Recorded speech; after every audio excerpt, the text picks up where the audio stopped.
Vamos a ver lo que es bioseguridad hospitalaria. Esto es importante, como les decía en la clase anterior, pero parece que no me escucharon. ¿Por qué? Porque es todo el sistema en el cual pues, se mueve la atención de los pacientes con la parte de bioseguridad. Entonces, todo lo que es la bioseguridad hospitalaria tiene que ser sumamente eh, cuidadosa de la manipulación y de la relación que tiene el personal con el paciente y con los elementos que este excreta, ¿no? Entonces, ¿cómo es que esta es la cadena epidemiológica prácticamente, ¿no? Se produce una infección, y estos conceptos, esta infección nos puede dar los conceptos de bioseguridad, y la bioseguridad nos va a indicar las precauciones estándar, y finalmente nosotros los que tenemos que sacar la conclusión de toda esta relación, de todos estos elementos, ¿no? Para poder determinar si hay una buena bioseguridad en una institución de salud. Entonces, ¿cómo es la epidemiología de las infecciones? Una infección, ¿qué cosa nos indica la infección? La infección es un proceso en el que un microorganismo se aloja en el cuerpo de una persona. ¿Y qué pasa en el cuerpo de esa persona? Comienza a multiplicarse, causando ciertas afecciones en la salud de esta persona, ¿no? Entonces, se debe saber que existen muchos tipos de microorganismos dentro y fuera de nuestro organismo, los cuales normalmente son inofensivos e incluso algunos microorganismos pueden ser útiles. ¿Qué nos indica una infección? Nos indica que se ha producido la invasión de un organismo de otra especie, contaminante por supuesto, y que origina cambios en la homeostasis, es decir, en los parámetros vitales, y que se convierte pues en patógeno, ¿no? Puede ser un germen que es activo, digamos, en una superficie, y que luego de ingresar al organismo lo infecta, se multiplica y se convierte en patógeno. Aunque muchos seres vivos ya son colonizados, ¿no? Por microorganismos. ¿Esto qué significa? De que nosotros, por ejemplo, en este momento estamos colonizados en nuestros intestinos con organismos y que estos viven de manera simbiótica con nosotros, estamos juntos, ¿no? De tal forma que se está haciendo un comensal. En este momento del intestino nosotros tenemos gérmenes que están inactivos, de por sí están inactivos. Por ejemplo, una persona que tiene mala higiene en la boca, también tiene gérmenes, ¿no? En la boca, y estos son inactivos. ¿Por qué? Porque no se han multiplicado y están viviendo simbióticamente, o sea, junto con el paciente o con la persona que tiene esos microorganismos. En algunas circunstancias, la especie invasora, o sea, los gérmenes, sobrepasa la capacidad inmunológica del huésped. Y lógicamente utiliza los recursos del huésped para multiplicarse y crear daño y producir una infección, sobre todo en los pacientes inmunodeprimidos.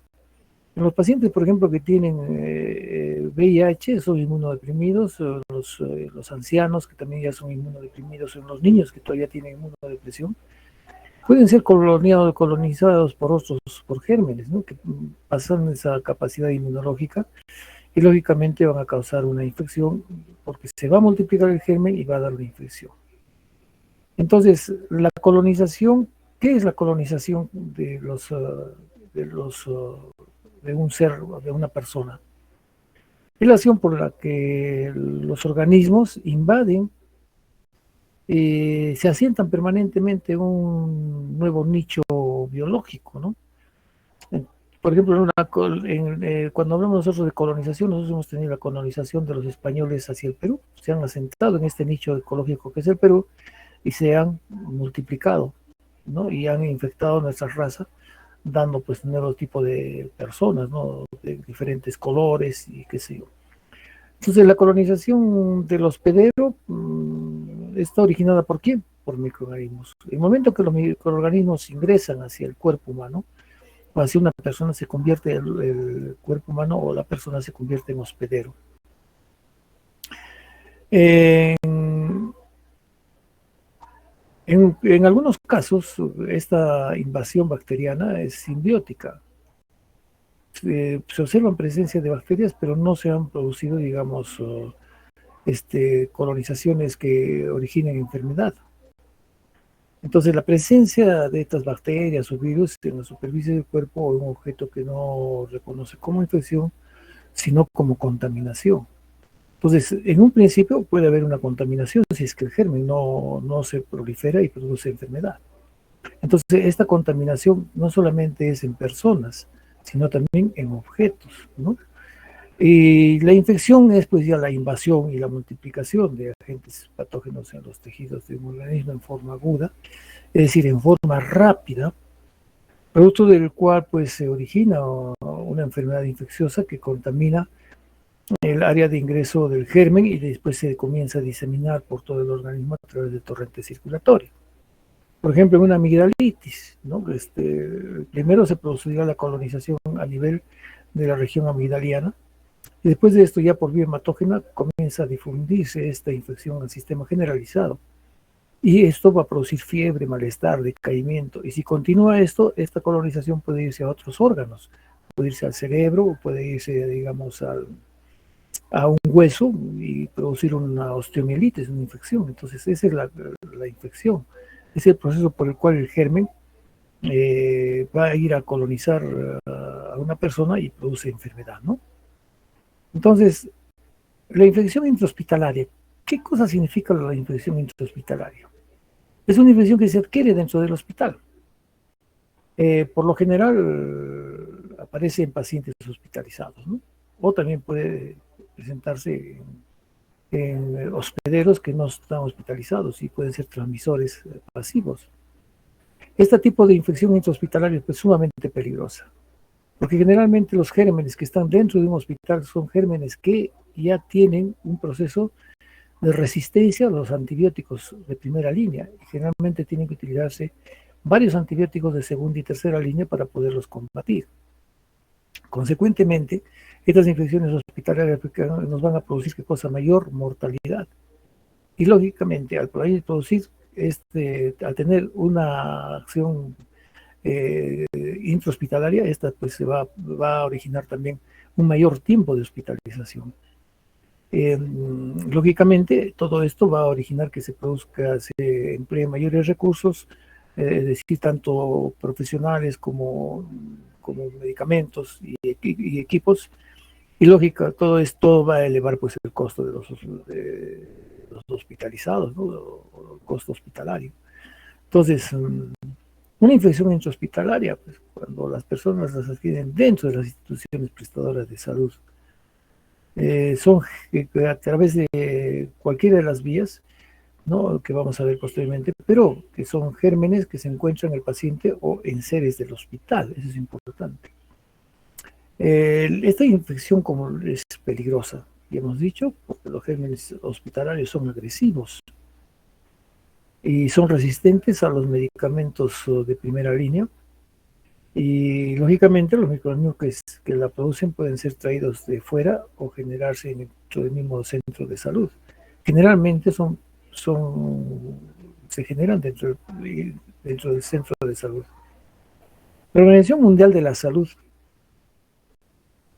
indica que la infección intrahospitalaria es una infección que se presenta en un paciente internado en un hospital o en otro establecimiento de atención de salud, en quien la infección no se había manifestado, pues estaba en un periodo de incubación en el momento de internarlo, ¿no? Y después, posteriormente ya se manifiesta con las características de elevada mortalidad, de uso de mayores recursos y lógicamente de elevar el costo hospitalario. Entonces, ven ustedes qué grave es no tener una buena bioseguridad dentro de los hospitales, porque cuando falla la bioseguridad es cuando se producen este tipo de infecciones intrahospitalarias en pacientes, incluso en médicos que pueden sufrir una contaminación con estos agentes, ¿no? La cadena epidemiológica, primero, ¿quiénes son los microorganismos? Es el agente patógeno. Los patógenos son agentes infecciosos que pueden provocar enfermedades a su huésped. Este término se emplea normalmente para describir pues, los microorganismos, los virus, las bacterias, los hongos, entre otros patógenos, ¿no? Y estos agentes, lógicamente, pueden perturbar la fisiología normal del ser humano. ¿Y por qué? Porque se multiplican en él cuando son infectados y producen enfermedad. Y estas pueden ser bacterias, virus, hongos, protozoos, ermitos, algas y hasta priones, ¿no? Que producen este tipo de enfermedad. Entonces, es muy importante saber que en la cadena epidemiológica, lo primero es el microorganismo. El microorganismo es lo primero que se origina en la cadena epidemiológica. Y vamos a ver nosotros cómo se propagan las infecciones, ¿no? Vean ustedes acá, la infección se produce primero en la piel o en las mucosas, ¿no?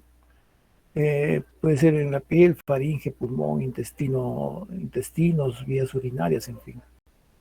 Esto nos puede dar, al infectar las mucosas o la piel, nos puede dar, pues, miren, la gripe, la difteria, la disentería por shigellosis, la pielonefritis ascendentes, en fin.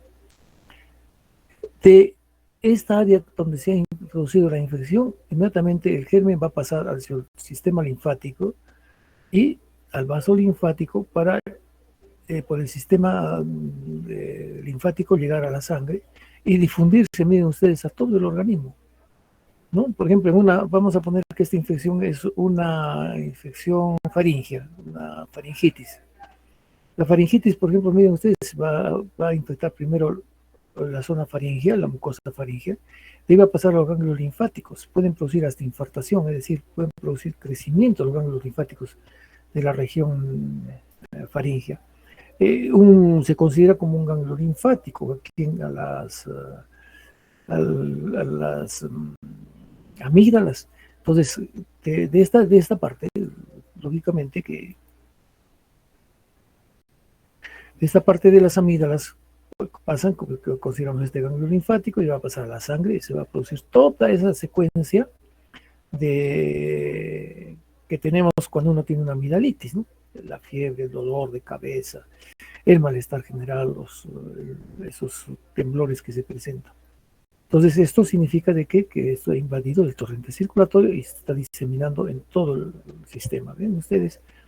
Acá, por ejemplo, vamos a ver cómo se pueden ir al cerebro produciendo poliomielitis. Que la poliomielitis es una infección causada por un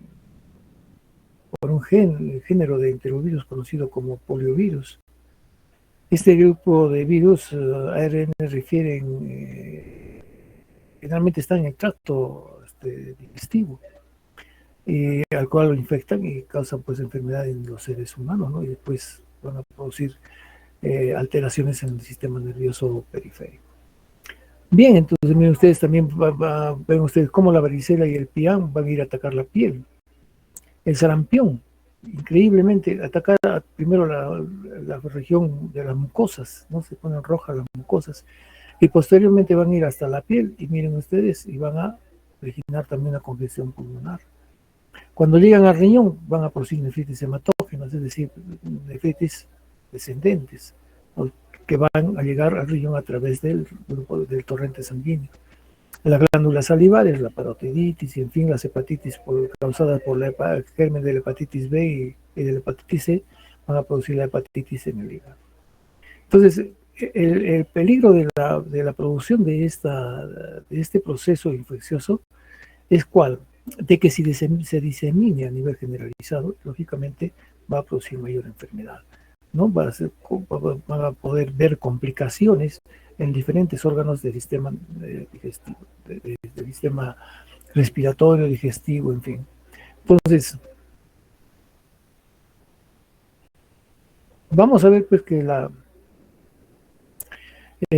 algunos términos importantes, y hemos visto cómo se ha producido la infección, ¿no es cierto? Entonces eso se denomina ya la infectividad.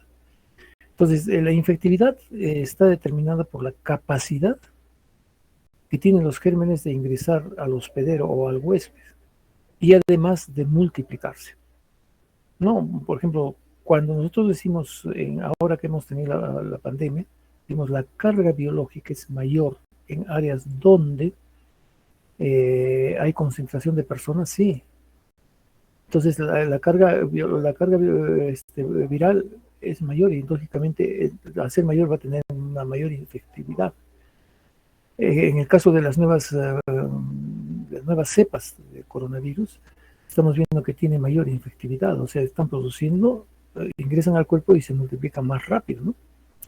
La patogenicidad que viene después de que se produce la infectividad, viene la patogenicidad.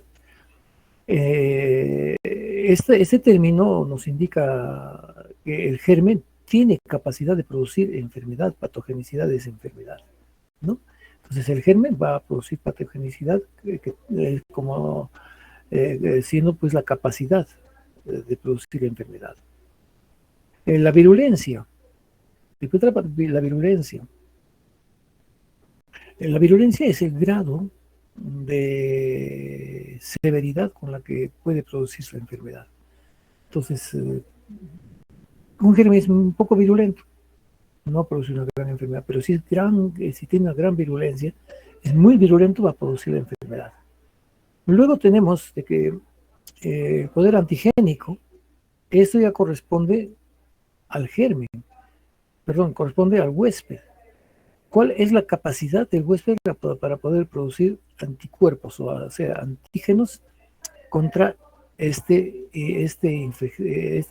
elemento infectante, ¿no? Entonces, ese es el poder antigénico, ¿no? Ustedes saben de que, por ejemplo, ahora vamos a poner ejemplo esto de la pandemia, el coronavirus.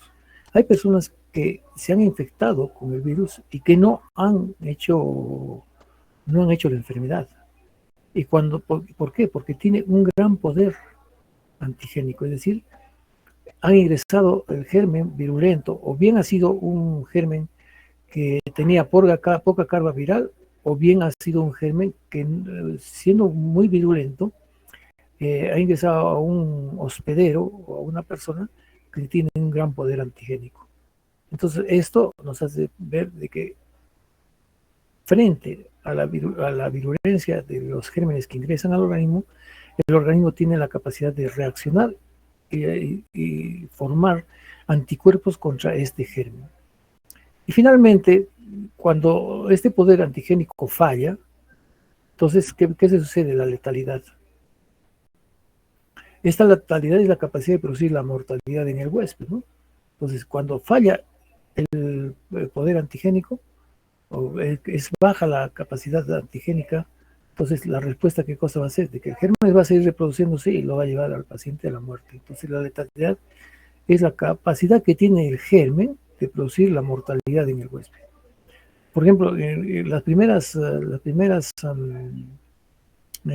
meses en la cual nos hemos sido infectados por el virus del SARS-CoV-2, hemos visto de que ha habido una gran mortalidad.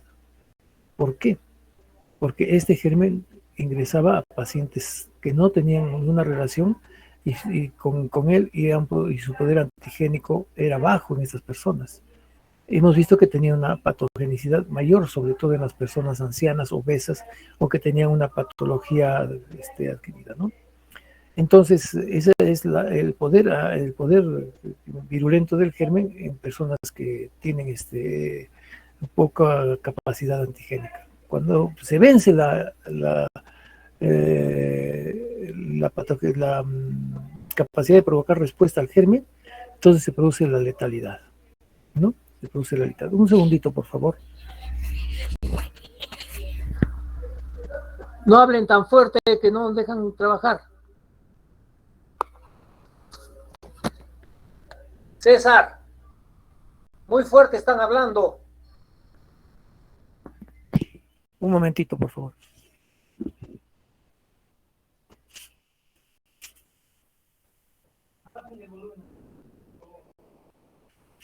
Sí.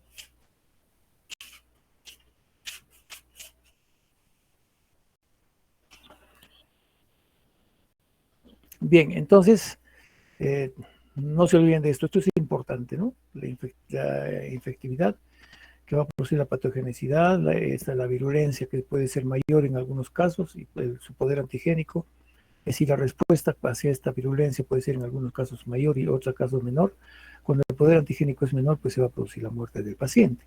Entonces, ustedes tienen que saber esto, ¿por qué? Porque así vamos a ver cómo es la respuesta. Si un paciente responde bien a una enfermedad con el tratamiento que se le está dando, quiere decir que tiene una buena capacidad antigénica, o sea, tiene una capacidad de respuesta contra el germen, ¿no? Bien, entonces, continuando con la cadena epidemiológica, vamos a ver la fuente.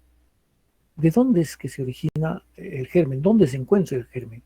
La fuente es como un reservorio donde se encuentra el germen. Entonces, esta fuente puede ser inanimada, o puede ser una fuente inanimada, que puede estar localizada en el aire, en el agua, el suelo, en insumos médicos, en materiales hospitalarios, en fin, ¿no? Entonces, en todo lo que no tiene vida, eso significa inanimado, y lógicamente son gérmenes que se encuentran allá en forma simbiótica, pero, perdón, no simbiótica, en forma permanente y sin producir infección, ¿no? Solamente serán pues infectantes cuando una persona toca estos objetos y se infecta, ¿no? O sea, el germen llega a reproducirse. Y la fuente animada está pues en los seres humanos, en los animales, que van a tener estos gérmenes en donde, en la sangre o fluidos corporales, ¿no? Entonces, no solamente eso, pues, porque como habíamos dicho antes, hay hospederos que no producen enfermedad y que pueden tener en la piel incluso estos gérmenes, ¿no? Eso hay que tener presente. No solamente, vean ustedes cómo la cadena epidemiológica hemos descrito todo lo que produce el germen, y ahora estamos viendo dónde se localiza ese germen para producir el contagio y lógicamente producir la infección.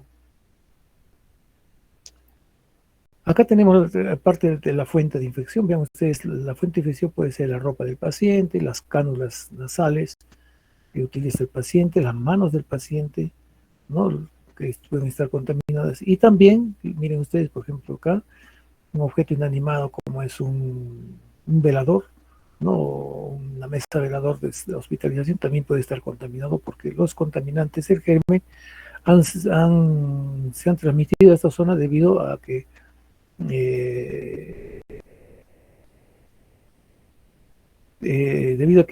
entrado en contacto algunas secreciones del germen, ¿no? Y lógicamente va a ser la fuente de infección va a ser el paciente. Miren ustedes, el huésped susceptible. ¿Quiénes son más susceptibles? ¿No? Vean ustedes, ¿quiénes son los que están trabajando acá? Son trabajadores del sector salud. En un cuadro de infección hospitalaria, miren ustedes, son sensibles quiénes. Por lo general se refiere a personas más susceptibles de recibir los microorganismos y por lo tanto pues contraerán la infección y alergia o toxicidad. Ven ustedes, acá tenemos un médico, acá tenemos un estudiante. Los estudiantes de medicina son los que más rápido se contagian, ¿no?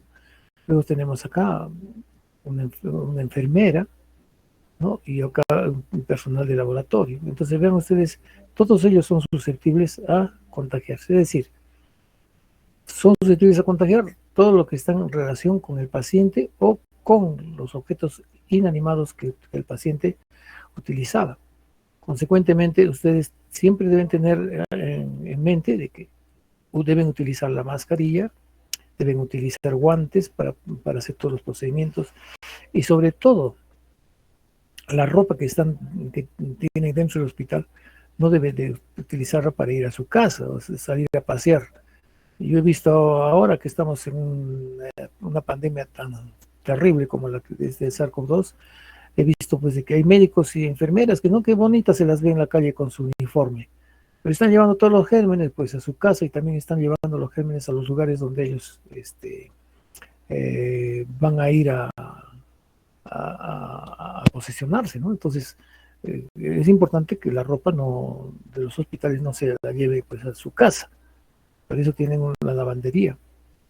Entonces, esta cadena epidemiológica ahora tiene el elemento de transmisión. ¿Cuál es el mecanismo de transición? Y hemos visto primero el germen, hemos visto de quiénes son los hospederos y ahora vamos a ver cómo es que se transmite este germen. El mecanismo de transmisión nos indica de cómo pues, un microorganismo viaja desde la fuente de infección al huésped, ¿no? O sea, es el trayecto que sigue el germen hasta el huésped o hospedero, ¿no? Y esta puede ser en dos tipos, la directa y la indirecta, o el directo e indirecto.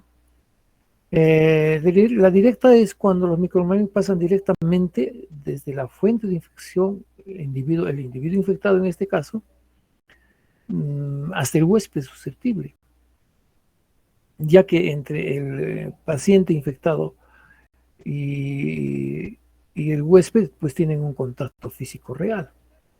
Por eso es que en la cadena epidemiológica, cuando hay infecciones intrahospitalarias, los primeros que se infectan son los médicos y las enfermeras, ¿no? Eso se ha visto en la pandemia también, ¿no? Entonces, la forma directa es cuando los microorganismos pasan directamente desde la fuente de infección, o sea, el individuo infectado, hasta el huésped susceptible que se encuentre en contacto real con esta persona. La forma indirecta puede ser en la cual otras personas que no están relacionadas directamente con el paciente lleven el germen y lo transmitan. Entonces, estos son pues lo transmitan como objetos inanimados, ¿no? Los objetos inanimados pues son los transmisores indirectos. Entonces, este es un eslabón que existe entre la fuente de infección y el huésped. ¿Y cuáles son estos objetos inanimados? Por ejemplo, el contacto con individuos infectados, la ropa de un individuo infectado, los alimentos, el agua, qué sé yo. Entonces, todos estos elementos pueden producir un mecanismo de transmisión indirecto. Entonces, no siempre las transmisiones son directas, ¿no? Sino también son indirectas. Vamos a ver acá el mecanismo de transición indirecta. Miren ustedes, acá es el formix, o sea, la persona que lleva la infección. Está viendo a un paciente, ¿no? Se contamina y después al contaminarse pasa al paciente B. Del paciente A pasa al paciente B la enfermedad. Este es el mecanismo pues, de transmisión que generalmente se sucede en los hospitales. Cuando no se tiene el cuidado de lavarse las manos o utilizar guantes para cada paciente.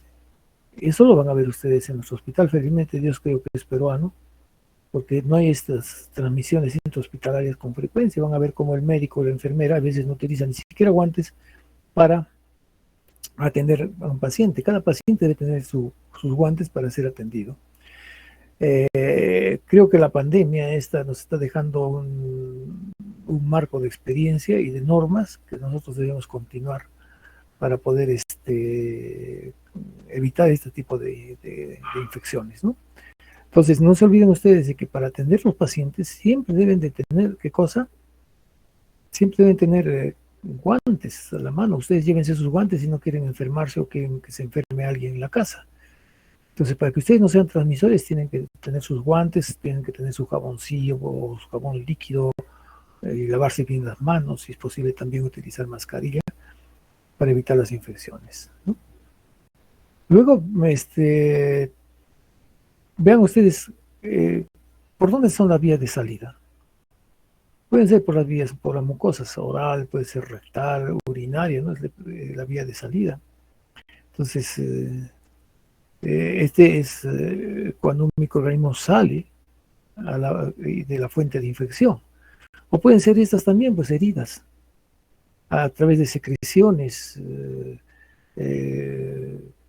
la salida de estos gérmenes a través de las secreciones de estas heridas abiertas, o bien a través de las secreciones exhaladas, por la tos o un estornudo, ¿no? Las gotitas de fluido que nosotros le llamamos. Entonces ven ustedes en la cadena epidemiológica cómo es importante la forma, la vía de salida de los gérmenes, ¿no? De tal forma que esto va a originar qué cosa, que la persona se convierta en un elemento que contagia, ¿no? Si que es un portador sano incluso, ¿no?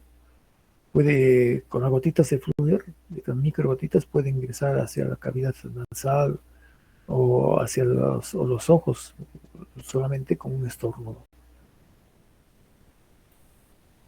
La vía de entrada. Ven ustedes acá la vía de entrada. Es la forma como un microorganismo entra al huésped susceptible. Ven ustedes. Y puede ser por la vía respiratoria, por inhalación, está inhalando el paciente los gérmenes.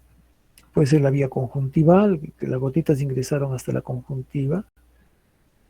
O puede ser por la piel, a través de una herida, se produce pues, el acceso a la piel. O puede ser parenteral a través de una aguja, de un pinchazo con un clavo infectado que es frecuente el tétano, o finalmente a través de la vía digestiva con alimentos contaminados, ¿no? Entonces, esas son las vías de entrada de los gérmenes que producen enfermedades, las vías respiratorias, la conjuntival, la vía dérmica, la parenteral, que lógicamente sería más profunda que la herida dérmica y la vía digestiva. Entonces, sobre todo ustedes deben tener cuidado cuando tienen heridas o cuando tienen pacientes que están con procesos respiratorios altos, ¿no? Entonces hay que tener mucho cuidado. Y también al manipular las jeringas, mucho cuidado, a descartar las agujas. En los alimentos, no se olviden que hay que lavar bien los vegetales, sobre todo la lechuga y todos los vegetales que están a nivel de la tierra, ¿no? Porque generalmente no los riegan con aguas de regadío, sino con aguas incluso servidas, ¿no? De los desagües. Entonces hay que descontaminar. Cuando ustedes, por ejemplo, coman la lechuga o algún vegetal así de tronco pequeño, pueden ustedes agarrar y poner en 1 litro de agua 3 gotas de lejía y hacer una inmersión de esto durante unos 15 minutos y después comer la verdura, ¿no? Para no contaminarse. Entonces, esto es lo que lógicamente va a permitir que ustedes eviten ingerir alimentos contaminados. Ahora, ya hemos visto cómo se han producido las infecciones. ¿Cuál es el impacto de las infecciones hospitalarias o nosocomiales? En el paciente, miren ustedes, las complicaciones, la muerte, hay un estado emocional tremendamente decaído, hay un estado psicológico muy afectado en los pacientes, los gastos, la afección de la familia. Pero ustedes, cómo en el paciente se complica todo, ¿no? Es un círculo vicioso. Ustedes se deben de recordar ahora que en la época de la pandemia ha habido pues un círculo vicioso donde toda la familia se ha complicado, ¿no? ¿Por qué? Porque lamentablemente cuando se produce una enfermedad nosocomial, pues es una enfermedad que tiene mucha contaminación y una alta virulencia, ¿no? Entonces esto sucede en el paciente. El personal, vean ustedes, cuando hay unas infecciones de esta naturaleza, pues la calidad del personal a veces desmejora o no es buena, pues la atención también, sobre todo cuando hay epidemias o pandemias, la atención es muy variada porque tienen que atender varios pacientes, entonces no hay una dedicación como en el caso de una enfermedad corriente, ¿no? El estado emocional también, han visto ustedes cómo los médicos, las enfermeras y todo el personal que estaba a cargo de los pacientes de la pandemia han estado con un estado emocional tremendo, ¿no? Altamente alterado. Incluso ya no iban ni a sus casas, ¿no? Preferían quedar en los hospitales. Vamos a requerir mayor cantidad de personal en los hospitales, ¿no? Y cuando muere una persona, hay procesos judiciales. Ustedes se acordarán que muchos médicos han sido denunciados porque dice que no se los ha atendido rápido a un paciente que tenía un 60-70% de compromiso pulmonar y ha fallecido.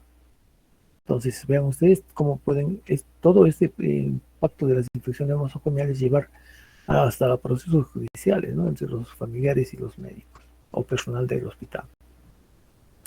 Ahora, en la institución, en el hospital, miren ustedes, aumentan los días de estancia. O sea, el paciente va a tener mayor tiempo de estancia. ¿Aumento de qué? De los gastos, pues, ¿no? O sea, los costos de medicamentos, hospitalización, porque acá tenemos nosotros que ver qué cosa es una hospitalización. ¿Qué gastos produce una hospitalización? Desde la luz eléctrica, el agua, el lavado de ropa, el mantenimiento de pisos, cambio de ropa para el paciente, la atención médica, la atención de enfermería, todos son gastos en un proceso infeccioso intrahospitalario. Entonces, estos aumentan y aumentan lógicamente los costos.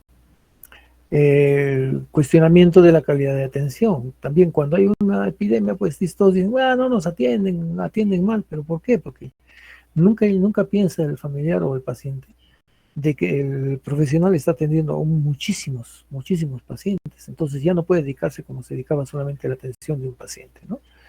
Entonces en esto hay que tener mucho cuidado y sobre todo nosotros que somos los que somos afectados en esto. ¿Por qué? Porque la gente no reconoce nuestro trabajo, nuestra dedicación, nuestro empeño al paciente. Ustedes van a tener muchas decepciones cuando sean profesionales, van a ser enjuiciados sin motivo. ¿Por qué? Porque la gente nunca reconoce el trabajo y la labor médica, ¿no?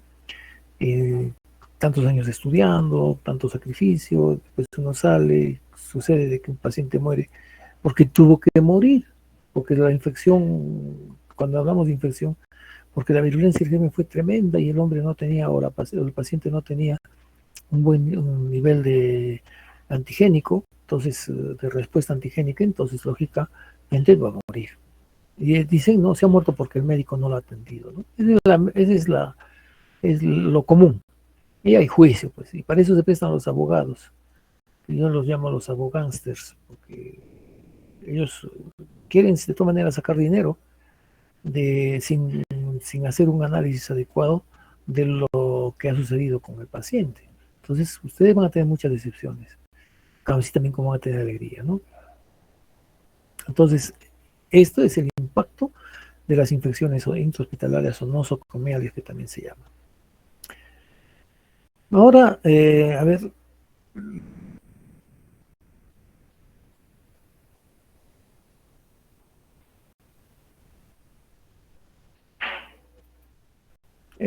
vamos a ver algunos conceptos, ¿no? Conceptos de bioseguridad.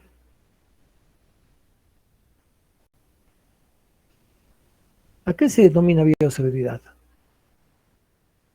Se denomina pues al conjunto de normas y procedimientos destinados al control de los riesgos biológicos generados durante el proceso de atención a pacientes, ¿no? Entonces, cuando uno está atendiendo a un paciente, pues hay un riesgo biológico, ¿no? Y cuando nosotros controlamos esos riesgos biológicos, estamos generando una bioseguridad, entonces, en el proceso de atención al paciente.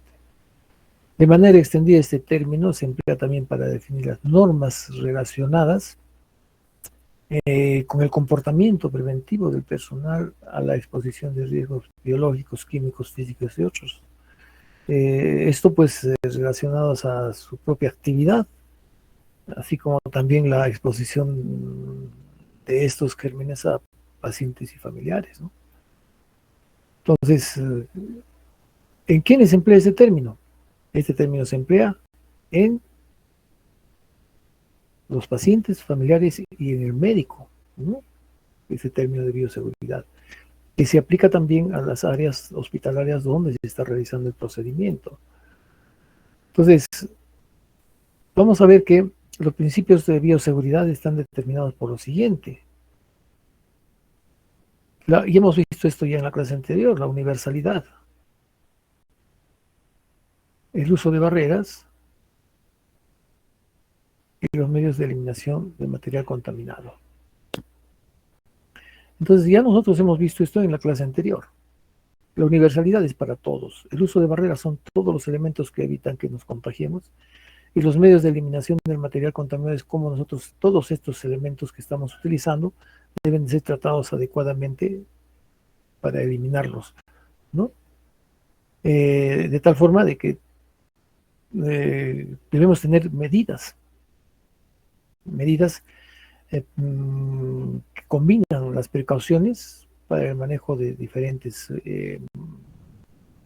sus elementos biológicos en los cuales está constantemente en contacto el médico y el personal, por ejemplo la sangre, los fluidos corporales, las secreciones, el pus, no es la pus, es el pus, ¿no? Que pueda tener, puedan entrar en contacto con los pacientes. Entonces, son medidas que combinan precauciones para el manejo de estas secreciones, ¿no? Estos fluidos corporales.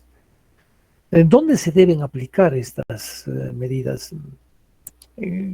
Esto debe ser una rutina que se apliquen, lógicamente, en todo lo que son los entornos sanitarios y en todos los pacientes, sin importar el diagnóstico. Un paciente que ustedes tengan, se le debe por ejemplo, utilizar guantes, mascarilla, todo esto, que son medidas de precaución. No siempre, este paciente tiene una herida en la pierna, no producto de una caída, supongamos. Ustedes tendrán que utilizar guantes, pero utilizarán guantes solamente porque es la herida, no.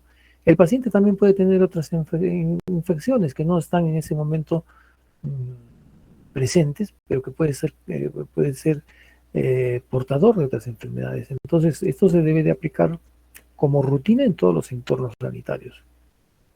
Y lógicamente, y con todos los pacientes, sin importar el diagnóstico que se tenga, ¿no? ¿Cuáles son los elementos principales? A ver, los elementos principales que nosotros debemos tener como precaución es el lavado de manos, el uso de métodos de barrera, del equipo de protección personal, en el medio ambiente, cosa la limpieza, la desinfección del entorno, y la forma en que se deben manipular los desechos y eliminarlos, y la prevención que también debe estar en el caso, como son la prevención con el caso de manejo de heridas, de accidentes por heridas punzantes o cortantes con objetos que se han utilizado en pacientes. Entonces no se olviden, los elementos principales para precaver enfermedades es el lavado de manos y el uso de barreras, ¿no? De los equipos de protección personal. Y tener mucho cuidado con la manipulación de los objetos que son cortantes y punzantes. Vean ustedes acá el lavado de manos. Esta es la técnica del lavado de manos, ¿no? Primero nos mojamos las manos, pues depositamos en las manos el jabón. Vean ustedes cómo se lavan los espacios interdigitales, tanto palmares como dorsales. Luego se van a lavar las uñas ¿no? Y después dedo por dedo. Completando esto, se lavan hasta las muñecas y posteriormente se secan las manos, ¿no? Y se ponen las manos con las palmas hacia arriba para que echar una solución que seque sola, ¿no? Puede ser alcohol o, en fin. Esta técnica de lavado de manos es la técnica quirúrgica, de lavado de manos quirúrgico, porque hay diferentes tipos de lavados de manos, ¿no?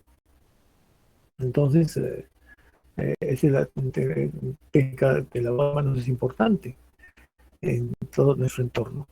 Luego vamos a ver acá cómo es que a qué momento nos lavamos las manos.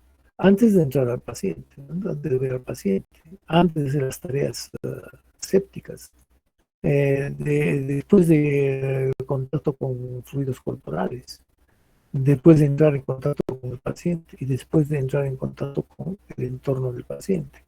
Vean ustedes cómo es que se debe manejar todo esto, que es el lavado de manos. El lavado de manos es permanente, en todo momento, no es solamente un lavado de manos en el momento en que uno ingresa y después de atención del paciente, sino cuando manipula cada uno de los elementos que están en relación al paciente, se deben lavar las manos. Vean ustedes, acá hay diferentes tipos de lavado de manos. el lavado de manos social, el lavado clínico y el lavado de manos quirúrgico. Esos tipos de lavados de manos difieren unos de otros. Por ejemplo, el lavado de manos social ¿cuál es el objetivo del lavado de manos social? Es eliminar la suciedad o contaminantes visibles. Si yo estoy, por ejemplo, manipulando un carro y se para el carro, entonces yo salgo, le manipulo algunos repuestos o la llanta, entonces me ensucio las manos. Entonces tengo que lavarme para eliminar esta suciedad. O cuando veo que estoy contaminado con grasa, por ejemplo, en forma visible, tengo que lavarme las manos. Este es el lavado de manos social. El lavado de manos clínico, me olvidaba decirles, en el lavado de manos social se usa pues al contacto social del paciente y sobre todo al control de las funciones vitales después de usar el baño. Puede utilizarse un jabón neutro, no un jabón especial, y durante 10 segundos uno puede lavarse las manos, lavado de manos social. En el lavado de manos clínicos, ¿cuál es el objetivo? El objetivo es reducir significativamente la flora transitoria residente, ¿no? Los estafilococos melamínicos que tenemos nosotros en la piel en forma permanente, que son simbióticos con nosotros. Entonces, utilizamos el lavado de manos clínico, que ya es mucho más importante cuando sobre todo tenemos que ingresar a centros hospitalarios. Entonces la reducción, pues con el lavado de manos clínico es la reducción significativa de la flora transitoria y residente, o sea que vive en nuestras manos, no en nuestras uñas. Se usa generalmente este lavado de manos para un procedimiento invasivo, generalmente al contacto con sangre, fluidos, con un paciente infectado. Ya en este caso el jabón no será pues un jabón corriente, ¿no? Sería un jabón antiséptico y el tiempo de lavado de manos es mayor, debe ser por lo menos durante 60 segundos, ¿no? Un minuto. El lavado de manos quirúrgico. Este lavado de manos quirúrgico, lógicamente, como su nombre ya lo indica, es un lavado mucho más cuidadoso de las manos, ¿no? ¿Por qué? Porque va a ingresar, se entiende de que va a ser, las manos van a entrar en contacto con el segundo y tercer espacio vital, o sea, con cosas puede ser también que ingrese a cavidades del organismo. Entonces, el objetivo es la destrucción de la flora transitoria y residente, pero en forma más enérgica. ¿Qué es lo que se utiliza? Se utiliza pues sustancias que ya se utilizan para procedimientos quirúrgicos. Se debe utilizar un jabón o soluciones antisépticas. No es necesario en el lavado de manos quirúrgico el uso de escobillas estériles. ¿Por qué? Porque estas escobillas pueden restregar y producir herida en las manos, o pueden hacer que pues, se produzca mayor afloración de gérmenes eh, transitorios de nosotros, ¿no? Que están en nuestras manos. Entonces, generalmente es un lavado restregado y sobre todo hay que tener mucho cuidado con las uñas, ¿no? Porque las uñas son los elementos más contaminantes en el caso de gérmenes que puedan permanecer en ellas. El cirujano debe tener las uñas bien cortitas, ¿no? ¿Y cuánto tiempo es el lavado de manos quirúrgico? Generalmente es de 3 a 5 minutos. Entonces, esto nos permite de que en ese tiempo podamos eliminar todas las bacterias y gérmenes, ¿no? Que están en nuestras manos.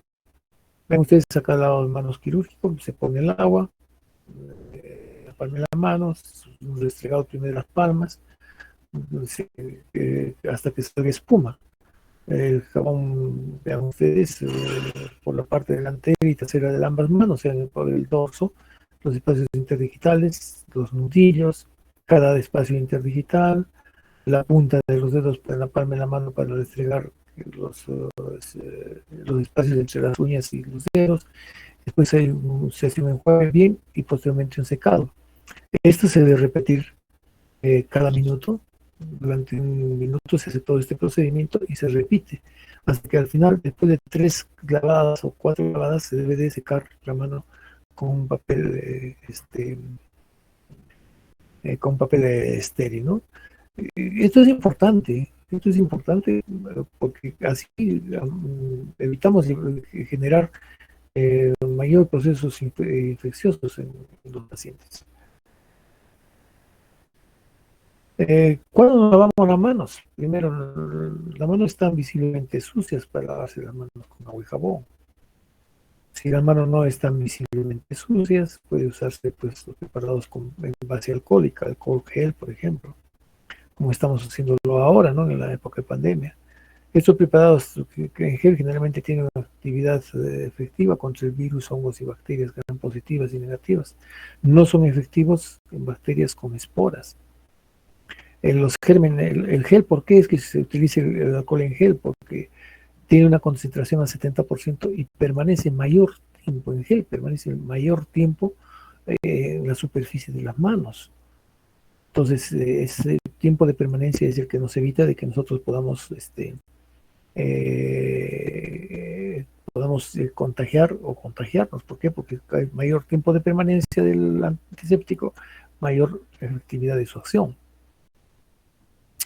No es cierto que los preparados alcohólicos lesionen o irritan la piel en comparación con el lavado de manos con agua y jabón. Los estudios no han demostrado deficiencias efectivas de este tipo de elementos. Pero miren ustedes, ahora que estamos utilizando permanentemente el alcohol y el lavado de manos, estamos viendo de que se están perdiendo las líneas normales de los dedos. Por ejemplo, las huellas digitales, los mamelones digitales están desapareciendo poco a poco. Y esto les digo yo con experiencia porque fui a sacar mi DNI y cuando me tomaron las huellas digitales, no se eran visibles mis huellas digitales por el uso del alcohol. De todas maneras es un irritante. Entonces tuvieron que poner una sustancia especial para que pueda salir mis huellas digitales y así pueda darme un nuevo DNI. Entonces esto es increíblemente importante que cuando se usan estas sustancias antisépticas sí lesionan la piel, pero cuando se usan con tanta frecuencia como estamos haciéndolo ahora por el proceso de la pandemia. La seguridad de las manos, ¿qué está prohibido? Cuando uno va a ingresar a hacerse un lavado de manos, está prohibido pues utilizar anillos, joyas, sobre todo cuando uno va a atender pacientes, ¿no? No puede estar con sus joyas y sus anillos en la mano atendiendo pacientes. Luego las uñas. Generalmente dentro de las uñas pues atraen gérmenes, sobre todo con las uñas largas. Y lógicamente que las uñas hay que cortárselas para evitar de que se depositen los gérmenes en el interior entre la piel y las uñas. ¿Qué cuidados con la piel debemos tener? Son otros aspectos de la higiene de las manos que aumentan la eficacia de la fricción de las manos con un producto de base de alcohol y lavado con agua y jabón. Entonces, el cuidado de la piel, pues debemos hacer de que tenga una buena higiene con agua y jabón, ¿no? Si jabón desinfectante mejor, pero después de eso, de lavarse las manos con agua y jabón, se puede utilizar una sustancia con base alcohólica. Es decir, es importante que nosotros cuidemos nuestra piel para evitar tener erosiones, ¿no? Evitar tener lesiones en la piel que puedan originar los lugares por donde los gérmenes ingresen hacia nuestro organismo, ¿no? Bien, entonces, esto es importante. El uso de guantes, vean ustedes, es una barrera. Este es un mecanismo de barrera de protección de riesgos biológicos a la exposición de sangre, fluidos corporales y contra objetos punzocortantes, aunque generalmente pueden traspasar estos, pero lo más importante es evitar que las manos entren en contacto directamente la piel de las manos con sangre y fluidos corporales. Su uso es necesario, sí. Cuando estamos nosotros manipulando sangre, fluidos, piel no intacta o cosas del paciente. ¿Cuándo deben usarse? Cuando se vaya a hacer procedimientos invasivos, por ejemplo, una venopuntura o una manipulación de objetos manchados con sangre o que han sido contaminados con fluidos corporales, ¿no? Entonces debemos utilizar siempre guantes. Y en el momento de colocarse, uno debe de verificar su integridad, que los guantes no tengan orificios que hagan que pasen los fluidos corporales hacia el interior de la piel del paciente. Vean ustedes qué importante es ver que los guantes estén intactos y que no vayan a ingresar fluidos hacia la piel. Miren ustedes, acá tenemos los diferentes tipos de guantes, ¿no? Tenemos los guantes quirúrgicos, que son de látex, los guantes de examen, que no son estos son estériles, vienen esterilizados ya con óxido de etileno, eso lo vamos a ver mañana. Vamos a ver que hay guantes de examen que no necesariamente son estériles, sino vienen en una caja, no vienen en paquete como estos. Y los utilitarios que los van a encontrar en cualquier sitio, ¿no? Ustedes van a una tienda comercial y van a encontrar guantes de colores. Esos son guantes que se utilizan para el uso diario en la limpieza del hogar, ¿no? Entonces esos son los utilitarios. ¿Cuáles son los objetivos? Los guantes quirúrgicos pues, son una barrera protectora para la contaminación. Evitan que los microorganismos lleguen al paciente, protegen las manos del contacto con sangre, tejidos o fluidos corporales. Y generalmente estos guantes quirúrgicos se utilizan para manejar elementos estériles y tejidos corporales que no están contaminados. Los guantes de examen son guantes para el examen de un solo uso, ¿no? Si ustedes tienen un guante, lo descartan. Se usan cuando hay contacto con mucosas intactas o cuando el principal propósito del uso de este guante pues, es reducir el riesgo de una exposición de un proveedor de servicio, de un médico, de una enfermera, que somos los proveedores de servicios. Y los utilitarios tienen como objetivo utilizar estos guantes que son de goma, unos guantes fuertes de goma, para hacer las actividades de limpieza y mantenimiento, para tocar desperdicios o sábanas, o telas sucias para tocar instrumentos, otros objetos contaminados que podemos nosotros manipular dentro de los hospitales, para limpiar superficies contaminadas. Y lógicamente después de utilizar estos guantes no se pueden volver a utilizar porque hay que descartarlos. O si se pueden utilizar, tendrán que entrar a un proceso de desinfección o esterilización. Entonces, estos guantes utilitarios generalmente se utilizan para la limpieza de los gérmenes, de los ambientes y de los elementos utilitarios que se encuentran en ese ambiente. Es el guante utilitario, ¿no? Vean ustedes. Lavato uso del delantal de plástico generalmente es para evitar el contacto de los fluidos con el medio ambiente o evitar el contacto de la persona con el paciente, ¿no? Eso es un método de barrera que se está utilizando bastante ahora. Entonces, es importante este uso de métodos de barrera que son en la tela de estas batas de evitar que traspasen los fluidos desde la superficie hacia la parte interna, ¿no? Todos estos mandiles deben tener esta característica, evitar que el paso de fluidos de la superficie exterior hacia el interior, hacia el operador, ¿no? La secuencia del uso del mandil, miren ustedes, para ponerse mandil. Esto es importante. ¿Cómo deben ustedes ponerse el mandil? Después que se han lavado las manos, viene una persona y les coloca el mandil. Le coloca primero los brazos y luego le coloca los guantes. Y mientras tanto, otro operador en la parte posterior está cerrando el mandil, ¿no? Y vean ustedes, ya acá la persona que le está colocando los guantes ya también tiene guantes. Entonces no hay contacto con la parte exterior, ¿no? Para retirarse el mandil, se asocia en la parte posterior de la cintura y vean ustedes, se retiran el mandil junto con los guantes y los dejan en el interior y hacen una especie de un paquete, ¿no? Un paquete que va a ser descartado hacia un ambiente, hacia un recipiente. Las mascarillas o respiradores. Esto es importante. Deben usarse para qué? Para evitar que las mucosas de la nariz, de la boca, queden expuestos a salpicaduras, fluidos corporales, tales como las gotitas de fluido, ¿no? Entonces, ahora, son elementos importantes que miren ustedes ahora cómo estamos utilizándolas. Es casi una obligación casi permanente de utilizar las mascarillas porque estamos evitando que contagiarnos con gérmenes virales que están siendo utilizados, que están siendo colonizados en otros pacientes.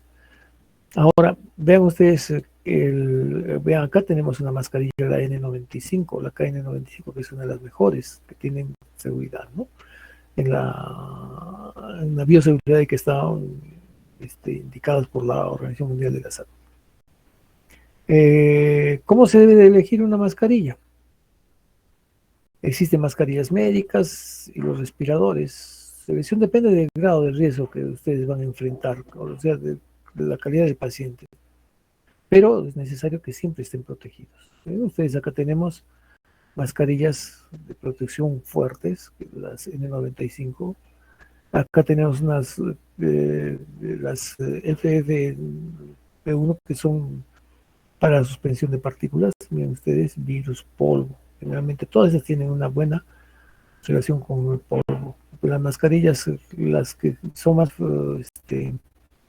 proclives a tener en los hospitales, pues tienen un 95%, evitan el contagio de hongos, el polvo 80% y las bacterias en 80% y el polen 80%. Las mascarillas de carbón, ven ustedes que no sirven mucho, ¿no? Y las mascarillas de esponja, ven ustedes, pues, igual que las mascarillas de tela. Entonces las mejores son estas mascarillas y las mascarillas quirúrgicas desechables y las mascarillas N95. Vean, acá tenemos las mascarillas, y estos son los respiradores. Los respiradores son de cartón grueso, ¿no? Que se pegan muy, muy bien hacia el área donde está el paciente, perdón, el cirujano o la persona está colocando. Entonces vean ustedes cómo tiene una superficie donde se va a pegar muy, muy fuerte. Incluso estas mascarillas incluso llegan a marcar la piel, ¿no? Donde se ponen en contacto. Esto también puede utilizar el paciente. Si es un paciente infectado, como por ejemplo en el caso de ahora que vemos que tienen los pacientes con el SARS-CoV-2, se ponen estas mascarillas para evitar de que los fluidos que el paciente puede emitir desde sus mucosas vayan a salir al medio ambiente y ahí pues puedan ser adquiridos por otros. Estas son mascarillas quirúrgicas que tienen un 95% de efectividad. No dejan pasar el polvo tampoco, ¿no? El protector facial y gorro. Hemos visto que se produce también el contagio a través de la mucosa, ¿no? De los ojos. Estos son unos lentes quirúrgicos que se encuentran en las farmacias, ¿no? Que deben de proteger las mucosas de los ojos. Vean ustedes acá cómo está protegiéndose la mucosa de los ojos. Y para evitar de que a través de estas mucosas pues pueda tener un contagio, ¿no? Luego el gorro. ¿Para qué nos sirve el gorro? Para evitar de que nosotros, nuestros cabellos o nuestros residuos que se producen a nivel del cuero cabelludo vayan a caer al paciente, ¿no? Y además también es como un medio de protección para nosotros, para evitar que nuestro cabello de repente vaya a encontrarse en contacto con secreciones o los mismos gérmenes que pululan en las superficies cuando se hace algún movimiento. Esto, en caso, por ejemplo, de cuando se tiende una cama o cuando se levanta un paciente, todos los gérmenes que se encuentran en el área del paciente son eliminados y flotan en el aire. Entonces, para evitar que esto se contamine nuestro cabello, vamos a tener que utilizar estas mascarillas. Entonces, los gorros que son para protegernos nosotros y también proteger al paciente de nosotros, ¿no? El manejo de material punzocortante, miren ustedes acá tenemos contenedores especiales donde deben de descartarse el material punzocortante. ¿No? Esto es importante porque nos va a permitir saber que cuando son recipientes de color rojo son altamente peligrosos. ¿Por qué? Porque tenemos en el interior material punzocortante. El manejo del material punzocortante, miren, ustedes deben tener mucho cuidado, sobre todo cuando vamos a encapsular las agujas. No, hay que tener mucho cuidado en no pincharse en el momento de encapsular las agujas.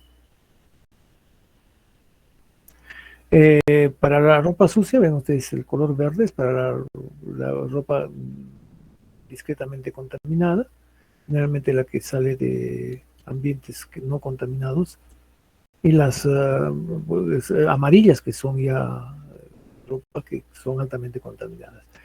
Entonces, estos recipientes tienen que ser de color rojo, amarillo y verde, o rojo, amarillo y negro.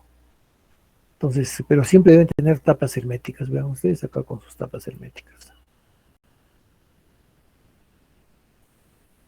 Otras normas de bioseguridad que deben estar orientadas siempre a proteger al personal que labora en la institución de salud y a los pacientes, visitantes y medio ambiente que puede ser afectado como resultado de la actividad asistencial.